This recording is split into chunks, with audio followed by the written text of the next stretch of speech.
AP ముఖ్యమంత్రి నారా చంద్రబాబు నాయుడు ఇవాళ పశ్చిమ గోదావరి జిల్లా పెనుగొండలో శ్రీ వాసవి కన్యకా పరమేశ్వరి అమ్మవారి ఆత్మార్పణ దినం కార్యక్రమంలో పాల్గొంటారు.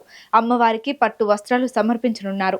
అనంతరం తిరిగి మంగళగిరికి చేరుకొని టీడీపీ కేంద్ర కార్యాలయంలో జరిగే పొలిట్ బ్యూరో సమావేశంలో పాల్గొనబోతున్నారు. చంద్రబాబు పశ్చిమ టూర్ పై మరిన్ని వివరాలు మా ప్రతినిధి చైతన్య అందిస్తారు. మరికాసపులో రాష్ట్ర ముఖ్యమంత్రి నారా చంద్రబాబు నాయుడు అయితే పశ్చిమ గోదావరి జిల్లా పెనుగొండ అయితే పర్యటనకు రానున్నారు. అయితే ఈ నేపథ్యంలోనే జిల్లా అధికారులు, కలెక్టర్, ఎస్పీ భారీ బందోబస్తును అయితే ఏర్పాటు చేశారు. ఏదైతే కూటమి ఎన్నికలకు ముందు హామీ ఇచ్చారో ఈ వాసవిధామ్ ఏదైతే ఉందో వాసవిధామ్లో జరిగే ప్రతిష్ట అంటే ఆత్మార్పణ అంటే ఈ పెనుగొండలో వెలిసిన వాసవి మాత ఆత్మార్పణ పూర్వం ఆత్మాహుతి చేసుకొని ఈ విగ్రహాన్ని అయితే ఇక్కడ ప్రతిష్ఠించారని నానుడి.